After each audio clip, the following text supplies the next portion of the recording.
നമസ്കാരം. ഞാൻ Shyamala, project director, centre for environment and development, Thiruvananthapuram.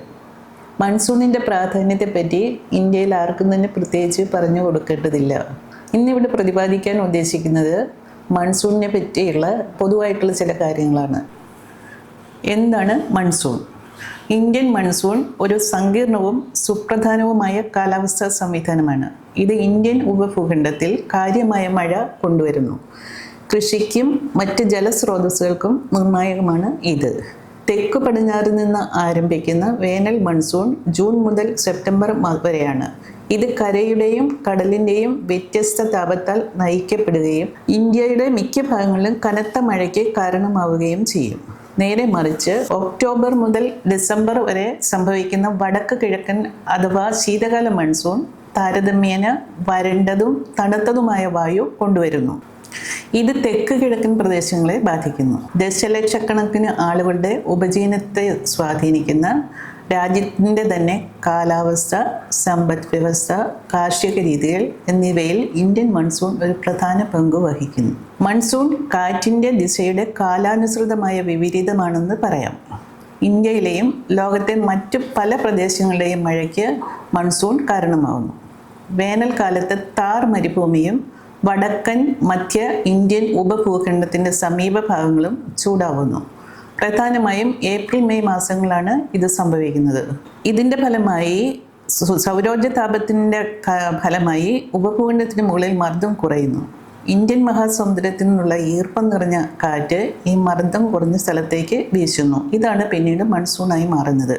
July ആദ്യവാരത്തോടെ monsoon കാറ്റ് ഇന്ത്യയുടെ എല്ലാ ഭാഗങ്ങളിലും എത്തിച്ചേരുന്നു. വേനൽക്കാല മൺസൂൺ അതിശക്തമായ മഴയ്ക്ക് പേരുകേട്ടതാണ്. ഇത് സാധാരണയായി ഏപ്രിൽ സെപ്റ്റംബർ മാസങ്ങൾക്കിടയിലാണ് സംഭവിക്കുന്നത്. ഈ സ്ഥലങ്ങളിൽ ഈർപ്പമുള്ള അന്തരീക്ഷവും ശക്തമായ മഴയും അനുഭവപ്പെടുന്നു. വേനൽ മൺസൂൺ ഇന്ത്യക്കും തെക്ക് കിഴക്കൻ ഏഷ്യയ്ക്കും വളരെ നിർണായകമാണ്. കൃഷി, ജലസമ്പത്ത്, ഊർജ ഉൽപ്പാദനം ഇവയൊക്കെ ഇതിനെ ആശ്രയിച്ചിരിക്കുന്നു. അതുകൊണ്ട് തന്നെ വേനൽക്കാല മൺസൂൺ വൈകുകയോ മോശമാവുകയോ ചെയ്താൽ അത് ആ പ്രദേശത്തിൻ്റെ വികസനത്തെയും സമ്പദ് വ്യവസ്ഥയും സാരമായി ബാധിക്കുന്നു. ശീതകാല മൺസൂൺ ഒക്ടോബർ മുതൽ ഏപ്രിൽ വരെ നീണ്ടു നിൽക്കുന്ന ഇന്ത്യൻ മഹാസമുദ്രത്തിലെ ശൈത്യകാല മൺസൂൺ സമയത്താണ് വരണ്ട വടക്കുകിഴക്കൻ കാറ്റ് വീശുന്നത്. മംഗോളിയയ്ക്കും വടക്കൻ ചൈനയ്ക്കും മുകളിലുള്ള അന്തരീക്ഷത്തിലാണ് ഈ കാറ്റ് ഉത്ഭവിക്കുന്നത്. തെക്ക് കിഴക്കൻ ഏഷ്യയിലെ ശീതകാല മൺസൂൺ വേനൽക്കാല മൺസൂണിനെ അപേക്ഷിച്ച് ശക്തി കുറവാണ്. കാരണം ഹിമാലയ പർവ്വതനിരകൾ കാറ്റിനെയും മഴയെയും എത്തുന്നതിൽ നിന്ന് തടയുന്നു. ഇന്ത്യൻ ഉപദ്വീപിൻ്റെ തെക്കേ അറ്റത്താണ് സാധാരണയായി ജൂൺ ആദ്യവാരം മൺസൂൺ എത്തുന്നത്. ഇത് പിന്നീട് അറബിക്കടലിൻ്റെ ശാഖയായും ബംഗാൾ ഉൾക്കടലിൻ്റെ ശാഖയായും മാറുന്നു. മൺസൂൺ കാറ്റിൻ്റെ ആദ്യ ബാച്ച് ഇന്ത്യൻ ഉപദ്വീപിൻ്റെ പടിഞ്ഞാറേ തീരത്ത് എത്തുന്ന സമയത്തെ മൺസൂൺ ആരംഭം അഥവാ ഓൺസെറ്റ് ഓഫ് മൺസൂൺ എന്ന് വിളിക്കുന്നു. അറബിക്കടലിൻ്റെ ശാഖയെ തെക്ക് പടിഞ്ഞാറൻ മൺസൂൺ എന്നും വിളിക്കാറുണ്ട്. ഈ മൺസൂൺ അറബിക്കടലിന് ചുറ്റും സഞ്ചരിക്കുന്നു. ഇത് അതിവേഗം നീങ്ങുകയും ജൂൺ ആദ്യവാരം രാജ്യത്തിൻ്റെ തെക്ക് പടിഞ്ഞാറൻ വടക്ക് കിഴക്കൻ പ്രദേശങ്ങളിൽ എത്തുകയും ചെയ്യും. കേരളത്തിൽ ജൂൺ ആദ്യവാരത്തിൽ എത്തുന്നത് ഈ തെക്ക് പടിഞ്ഞാറൻ മൺസൂണാണ്. ബംഗാൾ ഉൾക്കടലിൻ്റെ ശാഖയെ തെക്ക് കിഴക്കൻ മൺസൂൺ എന്നും വിളിക്കാറുണ്ട്. ഇവ ബംഗാൾ ഉൾക്കടലിലൂടെ സഞ്ചരിക്കുന്നു. ഇത് അതിവേഗം നീങ്ങുകയും ജൂൺ ആദ്യവാരം രാജ്യത്തിൻ്റെ വടക്ക് കിഴക്കൻ മേഖലകളിൽ എത്തുകയും ചെയ്യും. ഇനി മൺസൂൺ ഉണ്ടാകാനുള്ള കാരണം എന്താണെന്ന് പരിശോധിക്കാം. കരയും കടലും തമ്മിലുള്ള താപവ്യത്യാസം മൂലമാണ് മൺസൂൺ പ്രധാനമായും ഉണ്ടാകുന്നത്. വേനൽക്കാലത്ത് ഭൂപ്രദേശങ്ങൾ സമുദ്രങ്ങളേക്കാൾ വേഗത്തിൽ ചൂടാവുകയും താപനിലയിൽ വ്യത്യാസം ഉണ്ടാവുകയും ചെയ്യുന്നു. ഭൂമി ചൂടാകുമ്പോൾ താഴ്ന്ന മർദ്ദമുള്ള പ്രദേശങ്ങൾ ഉണ്ടാവുകയും സമുദ്രങ്ങളിൽ നിന്ന് ഈർപ്പമുള്ള വായു കരയിലേക്ക് വരികയും ചെയ്യും. കരയിലെ കാറ്റ് ഈർപ്പം നിറഞ്ഞ വായു കൊണ്ടുവരുന്നു. ഇത് വരുന്ന പ്രദേശങ്ങളിൽ സമൃദ്ധമായ മഴയ്ക്ക് കാരണമാകുന്നു. തെക്ക് പടിഞ്ഞാറൻ മൺസൂൺ ശക്തമായ മഴ കൊണ്ടുവരുന്നു. പശ്ചിമഘട്ടത്തിലും വടക്ക് കിഴക്കൻ സംസ്ഥാനങ്ങളിലുമാണ് ഏറ്റവും കൂടുതൽ മഴ ലഭിക്കുന്നത്. കൃഷി, ജലസ്രോതസ്സുകളായ നദികൾ, ഡാമുകൾ, കിണറുകൾ, കുളങ്ങൾ എന്നിവയ്ക്ക് മൺസൂൺ മഴ വളരെ പ്രധാനമാണ്. ഭൂഗർഭജലത്തിൻ്റെ അളവ് വർദ്ധിപ്പിക്കുന്നതിലും ഊർജോത്പാദനം, പരിസ്ഥിതി സംരക്ഷണം തുടങ്ങിയവയിലും മൺസൂൺ മഴയുടെ അളവ് വളരെ നിർണായകമാണ്. മൺസൂണിലെ ഇടവേളകൾ എന്നറിയപ്പെടുന്ന മഴ കുറയുന്ന കാലഘട്ടങ്ങൾ ജലലഭ്യതയെയും കാർഷിക ഉൽപ്പാദനത്തെയും കാര്യമായി ബാധിക്കുന്നു.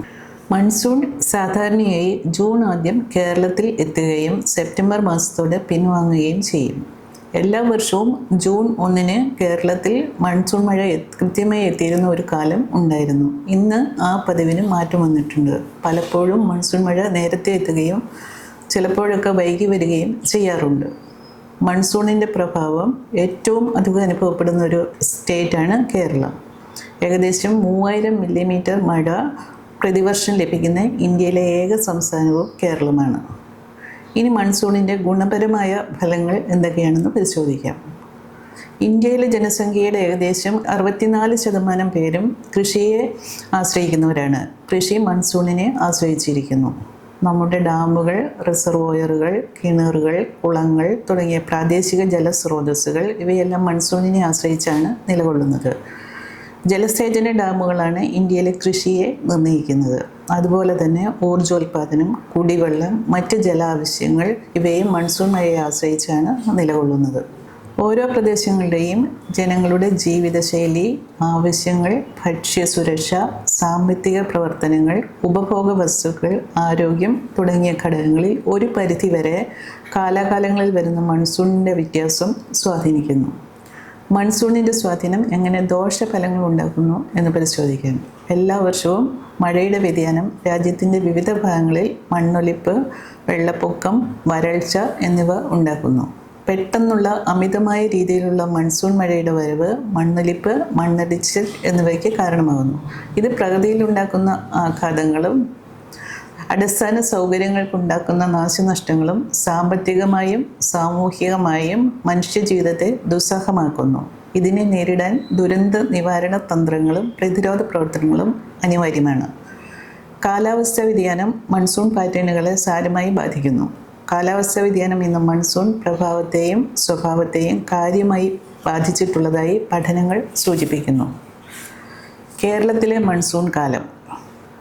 മഴയും വെയിലും കണ്ണുപൊത്തി കളിക്കുന്ന കാലമായി കേരളത്തെ മൺസൂൺ കാലത്തെ വിശേഷിപ്പിക്കാറുണ്ട്. 3-4 ദിവസം നല്ല പോലെ മഴ തുടർന്നാലും ഇടവേളയായി വെയിൽ കടന്നു വരും. ഈ വെയിൽ ദിനങ്ങളും തണുപ്പ് അരിച്ചു കയറുന്ന മഴ നിറഞ്ഞ ദിവസങ്ങളും ചേർന്നതാണ് കേരളത്തിൻ്റെ മൺസൂൺ കാലം. കേരളത്തിൽ പ്രധാനമായും 2 തരത്തിലുള്ള മഴക്കാലങ്ങളാണ് ഉള്ളത്. ജൂണിൽ ആരംഭിക്കുന്ന തെക്ക് പടിഞ്ഞാറൻ മൺസൂൺ അഥവാ കാലവർഷം, ഇതിനെ ഇടവപ്പാതി എന്നും പറയാറുണ്ട്. മലയാളം കലണ്ടറിലെ ഇടവമാസത്തിൻ്റെ പകുതിയോടെയാണ് മഴ ആരംഭിക്കുക. ഒക്ടോബർ പകുതിയോടെ വടക്ക് കിഴക്കൻ മൺസൂൺ വരുന്നു. തുലാവർഷം എന്ന് ഇതിനെ വിളിക്കും. ഇടവപ്പാതിയിൽ അറബിക്കടലിൽ നിന്നുള്ള നീരാവി നിറഞ്ഞ കാറ്റാണ് മഴ കൊണ്ടുവരുന്നതെങ്കിൽ തുലാവർഷത്തിൽ ബംഗാൾ ഉൾക്കടലിൽ നിന്ന് തമിഴ്നാട് കടന്നു വരുന്ന കാറ്റാണ് മഴ എത്തിക്കുന്നത്. പൊതുവെ തുലാവർഷം തെക്കൻ ജില്ലകളിലാണ് കൂടുതൽ മഴ നൽകുന്നത്. മലയാളികൾ ഉന്മേഷവും ആരോഗ്യവും നിലനിർത്താനുള്ള ആയുർവേദ ചികിത്സ നടത്തുന്നതും മഴക്കാലത്താണ്. കാലവർഷക്കാലത്തെ തണുപ്പും അനുയോജ്യമായ ശുദ്ധമായ പ്രകൃതിയും ചികിത്സയ്ക്ക് ഏറ്റവും യോജിച്ച അന്തരീക്ഷം ഒരുക്കുന്നു. കാലാവസ്ഥാ വ്യതിയാനം മൺസൂൺ പാറ്റേണുകളിൽ കാര്യമായി സ്വാധീനിക്കുന്നുണ്ട്. ആഗോളതാപനം മഴയുടെ പാറ്റേണുകളിൽ കാര്യമായ വ്യത്യാസങ്ങൾ വരുത്തുന്നതായി അനുഭവപ്പെടുന്നു. ഇത് സംബന്ധിച്ച ഒട്ടേറെ പഠനങ്ങൾ ലോകത്താകെ തന്നെ നടന്നു വരുന്നു. മൺസൂൺ മഴയുടെ അളവിലും ഒരു പ്രദേശത്ത് ഒരു സമയത്ത് ലഭിക്കുന്ന മഴയുടെ തോതിലും മാറ്റം വന്നിട്ടുണ്ട്. തുടർച്ചയായ വലിയ തോതിലുള്ള മൺസൂൺ മഴ ഒരുമിച്ച് കുറേ ദിവസം നീണ്ടു നിൽക്കുന്ന രീതിയിൽ കാണുന്നത് ഈ അടുത്ത കാലത്തുണ്ടായ ഒരു പ്രതിഭാസമാണ്. ഇതുമൂലം പെട്ടെന്നുണ്ടാകുന്ന വെള്ളപ്പൊക്കം, മണ്ണിടിച്ചിൽ തുടങ്ങിയ തിക്തഫലങ്ങൾ ഇന്ന് കേരളത്തിലും അനുഭവപ്പെട്ടുകൊണ്ടിരിക്കുന്നു. മൺസൂൺ മഴയുടെ അളവിലും രീതിയിലും ഉണ്ടായ മാറ്റങ്ങളും അതുമൂലം ജനങ്ങൾക്കുണ്ടാകുന്ന ബുദ്ധിമുട്ടുകളും നമ്മുടെ ആകെ ശ്രദ്ധ വേണ്ട ഒരു കാര്യമാണ്. ആഗോള താപനവും കാലാവസ്ഥാ വ്യതിയാനവും ഇതിനെ എങ്ങനെ സ്വാധീനിക്കുന്നു എന്നത് മനസ്സിലാക്കി കാലാവസ്ഥാ വ്യതിയാനത്തിൻ്റെ ആഘാതത്തെ കുറച്ചു കൊണ്ടുവരുന്നതിനുള്ള ഒരു കർമ്മ പരിപാടി ആസൂത്രണം ചെയ്ത് ശാസ്ത്രീയമായി നടപ്പാക്കേണ്ടതുണ്ട്. 2018 കേരളം അഭിമുഖീകരിക്കേണ്ടി വരുന്ന വെള്ളപ്പൊക്ക കെടുതികളും അതിൻ്റെ തിക്തഫലങ്ങളും ഇനിയും ആവർത്തിക്കാതിരിക്കാൻ നമുക്ക് എന്ത് ചെയ്യാൻ കഴിയും എന്നത് പ്രധാനമാണ്. സംസ്ഥാന കേന്ദ്ര സർക്കാരുകളും പ്രാദേശിക സർക്കാരുകളും ജനങ്ങളും ഒത്തുചേർന്ന് ശാസ്ത്രീയമായ ഒരു കർമ്മ പരിപാടി ആവിഷ്കരിച്ച് നടപ്പാക്കാനുള്ള ബാധ്യത നമുക്കെല്ലാവർക്കും ഉണ്ട്.